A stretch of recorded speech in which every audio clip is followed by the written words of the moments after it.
welcome back to stage two. We are now joined with Mark Scannell. Mark, the stage is yours. Great, thanks, Scott. Happy to be here, everyone. As Scott said, my name is Mark Scannell, and I'm part of MMT. And we are the producers of unique technologies and equipment across many industries. And we're here today to talk about precision finishing and the challenges and some of the unique solutions that we can provide. If you think about what our industry is plagued with or I would say the challenge is our materials are not only getting harder, there are more of them within the products that we're building on a day-to-day basis. And those parts have tougher tolerancing and tighter geometries. They're getting smaller, they're getting more interesting, more intricate.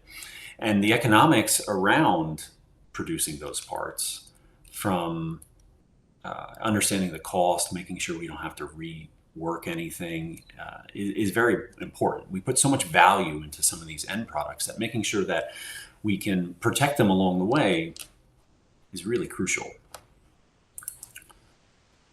If you think about what some conventional manufacturing processes produce from pain points, if you're grinding, you're adding a lot of heat, you're adding a lot of force. If you're machining, you could be adding a lot of point friction. And so that can damage things. It can work hard in certain areas. It can create a deburring nightmare down the path. But what we like to focus on, and what we try to help our customers focus on, is to make sure we can just protect it so we don't have to go throw more money into it to rescue a part after you've added so much value to it. So it's really all about part integrity. We're trying to protect the geometry. We're trying to protect from fatigue, or actually add the part's capability to resist fatigue or mechanical fatigue. I know there was an earlier session that was talking about the thermal integrity. And so stepping back even further, this is just mechanical integrity that we can maintain or even improve. And also protecting those local features, making sure that we're not ruining edges that we have to go back. Maybe we're reducing as little burr as possible so that we can really focus our attention, our time, and ultimately the value that we put into the parts.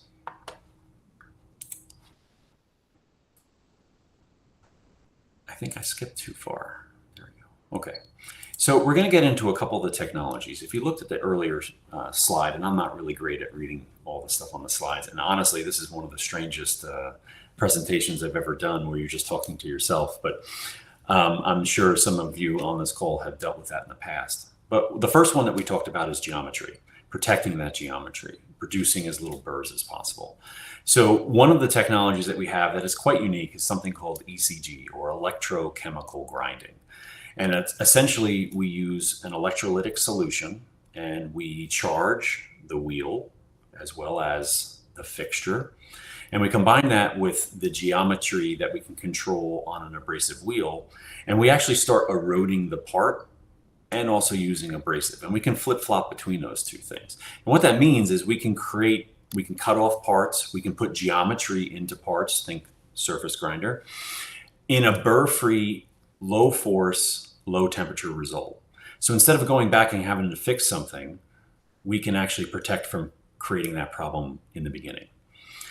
We make cutoff machines, and we also make grinders, but electrochemical grinding in general is pretty widely used in tubing for aerospace and electronics and other things. But this technology can be used especially in the aerospace when we talk about honeycombs and doing cutoffs or doing bulk transfers of things. It's an interesting technology that has the ability to really protect from creating some of these problems that we have to deal with downstream. Getting into the next technology that I want to talk about today is shot peening. If you're in aerospace, you probably heard it before. It's the ability to take small particles and shoot against a surface to actually add its strength or tensile strength in a local area. And what our technology does is we can really control very specific values within it. And if you've ever done shot peening before, you know I wouldn't call it a black art, but it's a little subjective. Everyone uses the Alman intensity to try to understand its effect. But what we really do is try to understand the media, the velocity, the angle, how we're adding the controls of our equipment to make sure we're using the right amount in the right place at the right time.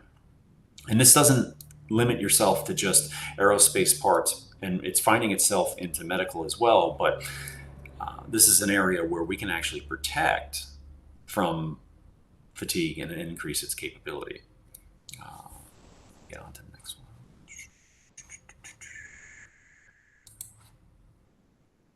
Okay, on the third technology that we're going to talk about a little bit is microblasting. So think of it as sandblasting on a minute level in a very controllable environment. So we can take some of these, for instance, honeycomb. There's a couple case studies we'll talk about in a bit and see how we can apply these technologies. But with a vast array of different abrasive types and shapes and sizes and materials, you can really control whether you're removing a surface material, whether you're cleaning something up, if you're deburring something. We can take layers off, but protect the layer below it, depending on some of the films that are added to some of these parts. But this is a really nice way to very much control it. You can see in the picture on the left there, a lot of it starts off with just testing in a very manual way, but we can automate this process. And so if you have some very high value parts where we need to really control it, microblasting can be a really nice way to protect some of those edges and reduce the amount of rework that you need. A lot of people use it to rework, but if you use it in the correct way, it can really help minimize the amount of time, cycle time to reduce a part and ultimately its size to control that economic aspect.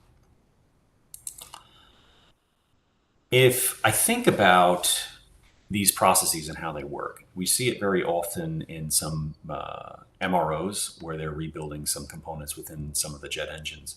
So we're cutting either tubing or honeycomb or fins with ECG. So we're really limiting the amount of work that we have to do downstream by creating a really clean, concise, tight tolerance part. We're then taking some of these parts that need to have some fatigue resistance, and we're shot peening using the element intensity to understand that effect on those parts, which is something that's been used in the industry before, but our ability to control it really is what sets us apart from others. And then also microblasting those parts at the end where you need to, whether you're preparing a surface for process or you're just simply deburring a very tight tolerance area, an ID or an OD somewhere. And then being able to put that into a validated process is super key in aerospace and space in general.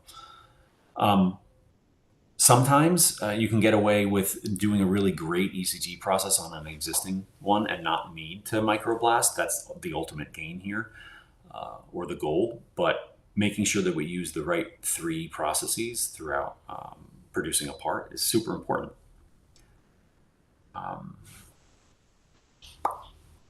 There's a lot of words on the page. Case example, honeycomb. It's kind of one of those pictures there.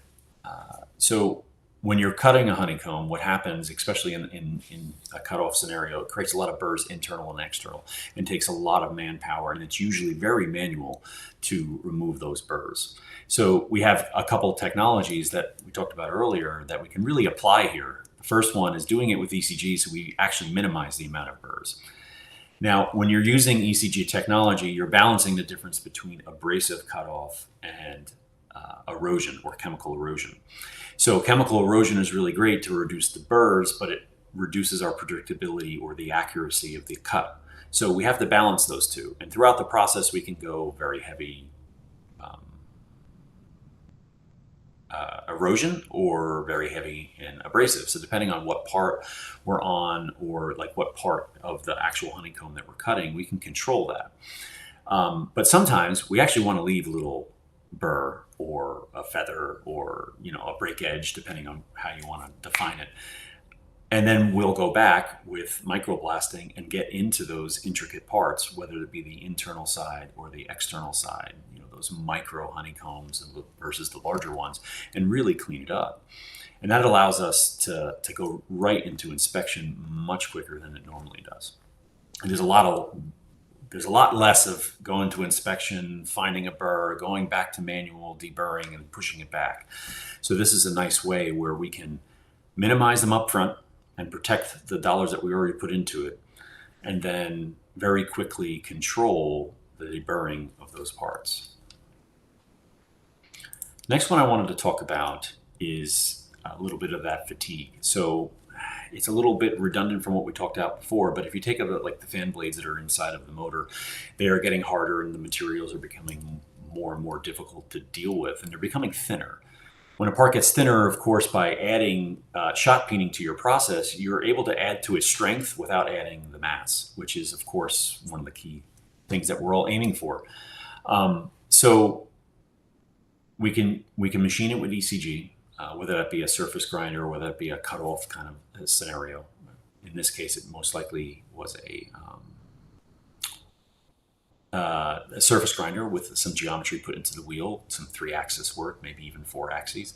And we shot peen it on certain surfaces, but the most important part is we're masking and we're controlling the area that we're putting the media to.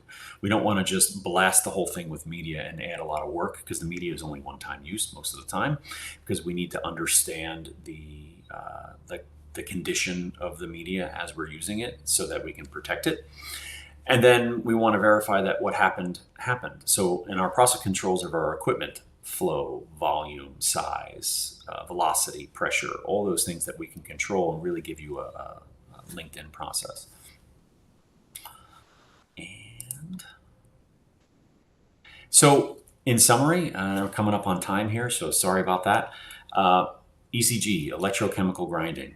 Whether it be cut off or put geometry into part, we can minimize the amount of burrs, we can get through harder materials quicker, we can add less heat, and we can add less forces, which can damage the part later on. We can shot peen, which can increase its fatigue resistance.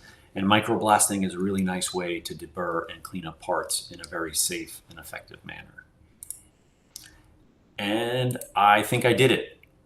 So if anybody has any questions about the process, I'd be happy to answer them for the next couple of minutes here.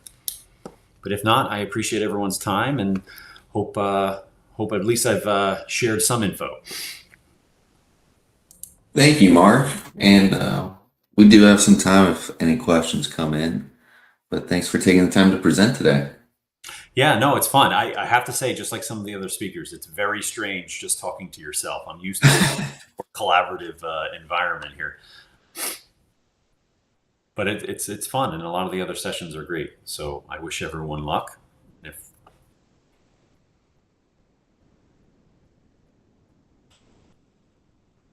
Don't see any questions coming in, but I'd like to thank everybody for joining us, and I'd like to thank you again, Mark, for presenting, and enjoy the rest of the event, everyone.